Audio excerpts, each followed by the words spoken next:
പ്രൈസറോ hallelujah.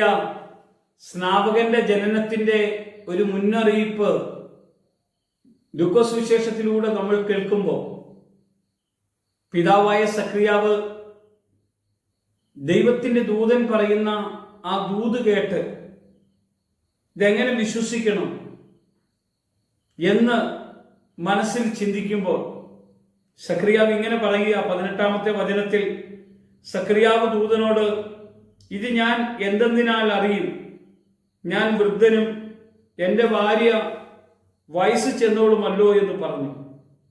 ദൂതൻ അവനോട്, ഞാൻ ദൈവസന്നിധി നിൽക്കുന്ന ഗബ്രിയേലാകുന്നു. നിന്നോട് സംസാരിപ്പാൻ ഈ സദ്വർത്തമാനം നിന്നെ അറിയിപ്പാനും എന്നെ അയച്ചിരിക്കുന്നു. തക്ക സമയത്ത് നിവൃത്തി വരുവാനുള്ള എൻ്റെ വാക്ക് വിശ്വസിക്കായിക കൊണ്ട് അത് സംഭവിക്കും വരെ നീ സംസാരിപ്പാൻ കഴിയാതെ മൗനമായിരിക്കും. ഇവിടെയാ ദൈവം പ്രവാചകനായ സക്രിയാവിന് ജന്മം കൊടുക്കുവാൻ തെരഞ്ഞെടുക്കപ്പെട്ട മാതാപിതാക്കൾ, അതിലെ പിതാവായ സക്രിയാവിനോട് ദൂതൻ പറയുകയാണ്, നീ എന്തിനാ സംശയിച്ചത്? ദൈവസന്നിധി നിൽക്കുന്ന ഗബ്രിയേലാണ് ഞാന്. പ്രിയമുള്ളവരെ, ദൈവത്തിന്റെ സന്നിധിയിൽ പൗരോഹിത്യ ശുശ്രൂഷയുമായി അല്ലെങ്കിൽ ഒരു പുരോഹിത ശുശ്രൂഷ, ദൈവസന്നിധി ദൈവദാസന്മാർ ഇരുന്ന് ശുശ്രൂഷ ചെയ്യുമ്പോൾ ദൈവദാസന്മാർക്കൊരു സംശയം വന്നാലോ, ശുശ്രൂഷകർക്കൊരു സംശയം വന്നാലോ, ഇതെങ്ങനെ സംഭവിക്കും? പ്രായം ചെന്ന ശേഷം ഇതെങ്ങനെ സംഭവിക്കും? ഇതാരാണ് നമ്മോട് പറയുന്നതെന്ന് നമ്മൾ തിരിച്ചറിയണം. ദൈവസന്നിധി നിൽക്കുന്ന ദൈവീക ദൂതനാണ് സംസാരിക്കുന്നത് സക്രിയാവിനോട്.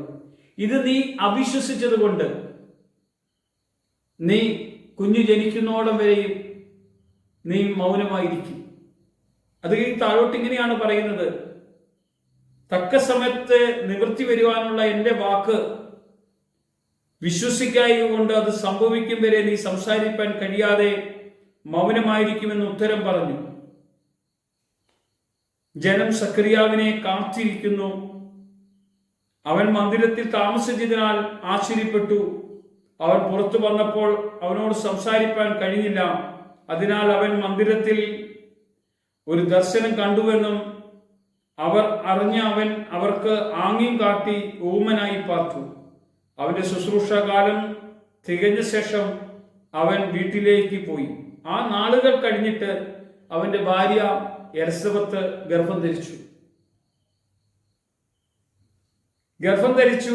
മനുഷ്യരിടയിൽ എനിക്കുണ്ടായിരുന്ന നിന്ന് നീക്കുവാൻ കർത്താവ് എന്നെ കടാക്ഷിച്ച നാളിൽ ഇങ്ങനെ എനിക്ക് ചെയ്തു തന്നിരിക്കുന്നു എന്ന് പറഞ്ഞു. 5 മാസം ഒളിച്ചു പാർത്തു.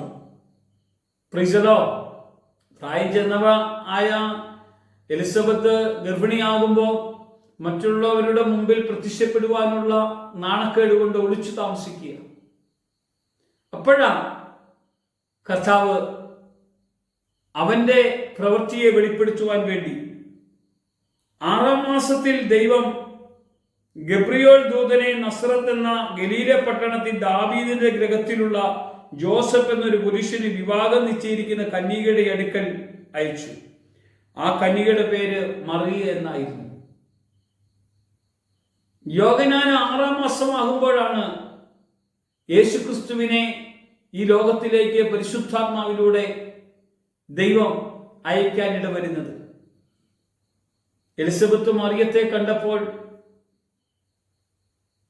എലിസബത്തിന്റെ ഉള്ളിലുള്ള കുഞ്ഞ് കുതിച്ചു ചാടി ആത്മാവിൽ നിറഞ്ഞ ഒരു അനുഭവം ഉണ്ടാകുന്നു. പരിശുദ്ധാത്മാവിൽ ഗർഭത്തിൽ നിറയപ്പെടുമെന്ന് പറഞ്ഞതുപോലെ തന്നെ ദൈവവചനം നിവൃത്തിയായി. പ്രിയമുള്ളവരെ, സംശയിക്കാതെ നിങ്ങൾക്ക് കർത്താവിൽ വിശ്വസിക്കാമോ? ഇന്നത് തരുമെന്ന് കർത്താവ് പറഞ്ഞാൽ അത് തരും തന്നെയാണ്. യോഹന്നാൻ എന്ന് പേരിടണമെന്ന് കർത്താവ് അവനോട് പറഞ്ഞതാ.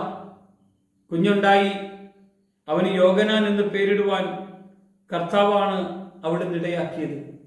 പേരിട്ട ശേഷം സക്രിയാവിന്റെ നാവ് തുറന്നു കൊടുത്തു. ഇവിടെയാ ദൈവം ചില ദൈവിക ദൂതുകൾ നമ്മളെ അറിയിക്കുന്നത്. സംശയിക്കുന്ന അവന്റെ വായ അടയ്ക്കും ദൈവം. സംശയിക്കരുത്. തരാമെന്ന് പറഞ്ഞവൻ തരാതിരിക്കില്ല. മക്കളെക്കുറിച്ച് വിഷമിക്കരുത്, കുടുംബത്തെക്കുറിച്ച് വിഷമിക്കരുത്, ഭാര്യയെക്കുറിച്ച് വിഷമിക്കരുത്, ഭർത്താവിനെ കുറിച്ച് വിഷമിക്കരുത്. ജീവിതത്തിൽ ഒരു ഭാരവും വേണ്ട. കർത്താവിന്റെ സന്നിധിയിൽ ഒന്ന് ആശ്രയിക്കാമോ? ഇന്ന് നമ്മുടെ മധ്യ അവനുണ്ട്. ഒരു നിമിഷം പ്രാർത്ഥിക്കാം. സക്രിയാവിന് ദൈവം കൊടുത്ത ദൈവീക ദൂത് അതുപോലെ നിറവേറ്റിയെങ്കിൽ ഇന്ന് നമ്മോട് പറയുന്ന ദൈവത്തിന്റെ ആലോചന നമുക്ക് നിറവേറ്റി തരാൻ കഴിയുന്ന ഒരു കർത്താവ് നമ്മുടെ നടുവിലേക്ക് കടന്നു വന്നിരിക്കുക. ഇന്ന് നിങ്ങളുടെ ഭവനത്തിൽ ഈ വചനം കേൾക്കുന്ന നിങ്ങളുടെ അടുക്കിലേക്ക് കർത്താവ് വരിക.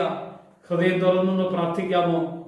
ദൈവത്തിന്റെ വലിയ ഇടപെടൽ കൊണ്ട് നിങ്ങളെ നിറയ്ക്കും. ഈ അഭിഷേകം എന്ന സന്ദേശം നിങ്ങളുടെ ജീവിതത്തിൽ വലിയൊരു അനുഗ്രഹമായി മാറട്ടെ. കർത്താവ് മഹത്വമെടുക്കട്ടെ. യേശുവിന്റെ നാമത്തിൽ തന്നെ. ആമേൻ.